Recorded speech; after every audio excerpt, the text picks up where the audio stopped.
एक साल पहले एक रात कत्ल हो गई थी जब मई लेंग और हीरो का ब्रेकअप हुआ था। हीरो मई लेंग से बहुत मोहब्बत करता था, लेकिन वो ब्रेकअप नहीं करना चाहता था। वो गुस्से में रेस्टोरेंट से बाहर चला गया। अगले दिन उसे एक नोट्स मिला कि उसकी गर्लफ्रेंड का कत्ल कर दिया गया है। तब से हीरो ने शराब नोशी और थकावट की जिंदगी गुजारना शुरू कर दी। इस रात रेस्टोरेंट में हीरो और मई लेंग के दरमियान झगड़े की वजह से गली के रहायशियों ने हीरो को एक मुश्तबा शख्स समझ लिया था। एक रात जब हीरो ने मई लेंग को याद किया तो वो इस दरख्त के घर की तरफ गया जहां उसने अपनी गर्लफ्रेंड मई लेंग के साथ मुलाकात की थी। ये वो जगह भी थी जहां मई लेंग का कत्ल हुआ। उस लम्हे मई लेंग के वालिद और कुछ रहायशी यहाँ मई लेंग के लिए सौग मनाने आए। बाप ने अपनी बेटी के कत्ल का इल्जाम हीरो पर लगाया और उसे मुल्जम करार दिया। हीरो जो अंधेरे में छिपा हुआ था, ये सब सुनकर मजीद बेचैनी मैं मुब्तला हो गया। जब सब लोग चले गए, हीरो ने शराब के नशे में अपने गर्दोपेश को देखा, यहाँ तक कि उसके करीब मौजूद बद भी टूट गया, क्योंकि हीरो को लगा कि मई लेंग अपनी मौत से पहले वली की इबादत करती रही, लेकिन वली ने उसे बरकत नहीं दी।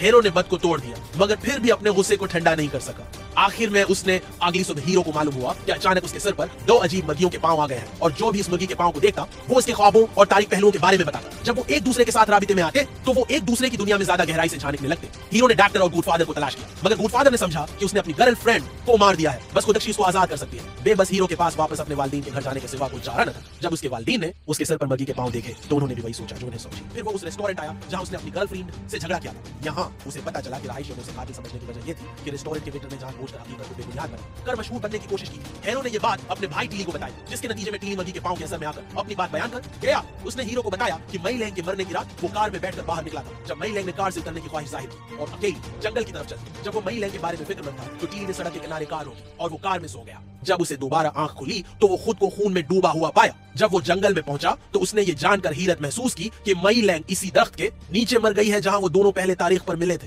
टीली को लगा कि उसने निश्चय में मई लेंग को अपनी हाथों से मार डाला, इसलिए वो इस मामले का जिक्र करने की जरूरत नहीं रखता था। बाकी रहायशियों ने सोचा कि हीरो ही कातिल है। ये सब जानने के बाद हीरो ने टीली पर सख्ती से हाथ उठाया। अगली सुबह हीरो अपने वकील श्यावली के पास गया। श्यावली हीरो का बचपन का दोस्त था। नतीजे के तौर पर उसने अचानक श्यावली के गले में एक सलीब की माला देखी। वो गुस्से में श्यावली से पूछता है कि ये माला कहां से आई। आखिर में श्यावली ने बताया कि मई लेंग ने ये माला उसे बहुत पहले दी थी। इस लम्हे हीरो ने सोचना शुरू किया कि शायद उसकी गर्लफ्रेंड का उससे ब्रेकअप करने की वजह श्यावली ही था। हीरो ने फैसला किया कि जब उसे पता चलेगा कि उसमें जहर वाले सांप को कंट्रोल करने की सलाहियत है तो वो रेस्टोरेंट के वेटर से बदला लेगा और उसे जहर वाले सांप से तबाह कर देगा। फिर उसने टेली से बदला लिया जो उसकी मदद नहीं कर सका। फिर वो श्यावली के पास गया और अपनी गर्लफ्रेंड की सलीब की माला वापस ले ली। श्यावली ने हीरो को हकीकत बताई कि बल्कि मई लेंग का कत्ल श्यावली ने किया था। हकीकत ये थी कि श्यावली और हीरो दोनों बचपन से मई लेंग को पसंद करते थे, लेकिन मई लेंग ने हमेशा हीरो को पसंद किया। इस रात जब श्यावली ने जाना कि मई लेंग हीरो के साथ ब्रेकअप करने वाली है तो उसने चुपके से मई लेंग का पीछा किया। मोहब्बत खत्म होने के बाद उसने उसके साथ नाकाबिल बयान कुछ किया। मई लेंग श्यावली के खिलाफ मुजाहमत के दौरान एक पत्थर से मार दी गई थी। आखिर में श्यावली ने खून आलूद पत्थर टीली के हाथ में रख दिया और उसे आग लगाने की कोशिश की। जब सारी हकीकत सामने आई तो श्यावली ने हीरो की बेतुजी का फायदा उठाकर उसे लोहे की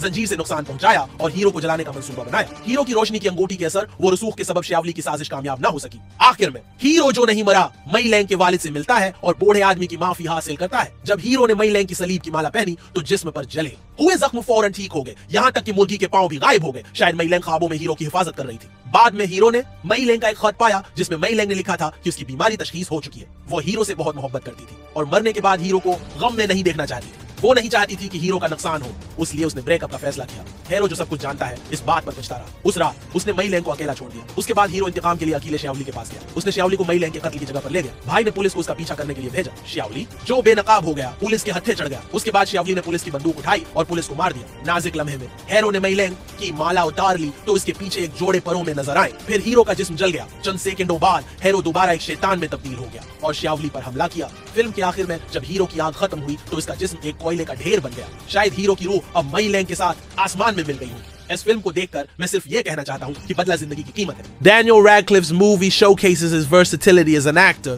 delivering a compelling performance that captivates the audience from start to finish. The storyline is engaging, with a perfect blend of humor and drama.